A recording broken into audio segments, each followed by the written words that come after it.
a shorter perspective on video essays, or a shorter video than the other three, and also one I can do while my hair is wet. So here we go. So this is gonna be Poner! Okay, no, not really ponage. It's not. We're just gonna talk about the stupider opinions of the internet and Taylor J. Williams. T-Sway. I mean, they aren't the stupidest opinions, but they are just like uncharitable and crummy. So T-Sway, but not that T-Sway, is a guy that makes video essays. And he makes them on like movies, like every other. He recently came out with a video that video essays are dumb, or something like that. I don't. And in it, he did charge himself that some of the things he did were also dumb, and says that he wants to do better. And this is his vlog of what he wants to do better, as a staring at the camera kind of style. Ooh. The first thing that T-Sway, not that T-Sway, busts on is what he calls chill hop, which I know as lo-fi hip hop at the most, but it's just pretty much chill beats in things. And I've only heard people refer to chill hop in comment sections and videos where they're trying to talk about how video essays are dumb, so I hate everyone who uses that phrase and they can suck. T-Sway says that video essays definition has gotten too wide. You know, before, that really good video essay that I talked about and responded to their ideas of what needs to improve in video essays, how he said that the definition is too narrow. Oh no! So of course that's what I think of that. I felt bad because when I first wrote my response essay, I only chose a couple of things that you said in the beginning of the video because I had enough for a response. So I went back and watched the rest of this video, and there's not much more there. So, good for me. T-Sway's first real complaint? Yeah. T-Sway's first real complaint is that video essays are fake deep. That they don't go much below the surface level of the piece of art that they're criticizing. At least, that's what I assume, because he didn't give, like, a lot of examples. I think it's a good thing they didn't give examples to not to be too much mud throwing. Are we throwing mud in this one? No, we're telling him to chill. No, we're telling him to chill hip-hop. So, is fake deep or not deep enough just mean that people are making a big deal about obvious stuff? Like, what kind of obvious stuff? Like, would obvious stuff be like a marvel at the main relationship? Would obvious stuff be like the message of the film? Or a piece of art? Let's counter with why not? Why not just enjoy a piece of film or art for what it is? I like BoJack because he's clever but yet flawed in ways that he is disturbed about and at times tries not to think about, and those are all surface level readings of the show, but it's still interesting and it's still something that's worth dwelling on and thinking about. It just strikes me as someone wanting every video to be like game theory, or every video to be like breaking new ground in the world of art. Nerdwriter talks about the interpretation of several paintings. These aren't new interpretations, they're just older ones that he appreciates, and then he explains them and analyzes them with fancy graphics. It's not new, but it's not deep, and it's not worth saying. And sometimes you just have to marvel at the simple things. Film critic Hulk writes about the ending of True Detective, which is a hard crime, gruesome kind of detective show. And at the end of the season, the detectives are really bummed out about everything that's happened. And one detective asks another how does he do it, and he just talks about the simple things in life. Oh, this world is a dark and vile pit. I don't know if this character's a woman. How do you see these things every day and keep on living and keep going and keep saying that there's something good in the world? Dismemberments, ugly void. This world is an abyss. This world is hell.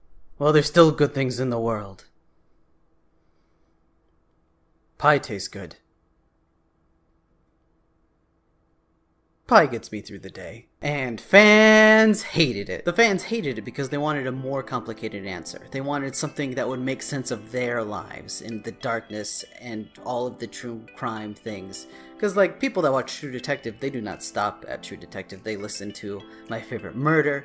They follow these gruesome killings that have happened. It's fascinating how low society can go, and they feel that fascination. And they expected a real kind of answer for why and how someone who looks at this every day can really keep going in life in the midst of such darkness. And film critic Hulk answers that there's a lot of goodness in the simple truths, and simple truths shouldn't be shrugged off. Sometimes you just have to marvel at the simple truths, like the love that two characters have, or how a relationship is depicted, or that really fantastic long shot in Children of Men, or the fact that Robotech is a soap opera. His other point about video essays is that they're not very well researched. Oh, gotta look smart, gotta look smart, gotta look smart. Now, as wide a definition as T-Swai thinks that video essays shouldn't have, he thinks they should be better researched. That they're just opinion. I tell you this right now, T-Sway, no matter how well you research something, it's still gonna be your opinion. Now, I'm specifically talking about essays on art. There are other kinds of video essays on huge cultural issues, like ContraPoints and Sean and Jen and H Bomber Guy. They talk about bigger stuff with the Innuendo Studios is doing a fantastic one right now over the alt-right playbook. Those are videos that require a lot of research, and that's because they have like real world consequences with what they say and how they interpret things. Those video essays are doing more than just putting out an opinion on a piece of art. Those video essays are trying to sum up observable things in the world and craft like a relative theory for it. Like, there's a difference between a video essay and like a solid theory, and that's something I just came up with at the top of my head. Oh no, this video's gonna be so much opinion! Oh, so bad! Opinions aren't bad, especially on art. That's like half the point. So let's compare and contrast. Digibro has made almost 10 hours of footage critiquing, analyzing, and breaking down Sword Art Online. But Sword Art Online sucks is still not a fact. H Bomber Guy put out a half an hour long video about the myths of soy, and after watching it and taking in the evidence, we can say that soy products feminizing men and giving men bigger breasts is a myth. It is false. Soy is safe for human consumption is a reasonable conclusion. It's not opinion. It's something that can be proven one way or the other. And the myths about soy, the evidence is out there that they're proven false. To be fair to T-Sway, he brings up an example from his own work. This is part of the part where he's being introspective. He did a whole video on a concept that is well known in film academia, and he was not familiar with the concept and didn't use the film vocabulary. That's his example of things to research, which has a point. You probably should know some basic film theory if you're gonna throw out big words and concepts and theories. But like, that doesn't make the video not opinion. There are probably a lot of people that make video essays that don't know the basic vocabulary. And that's okay.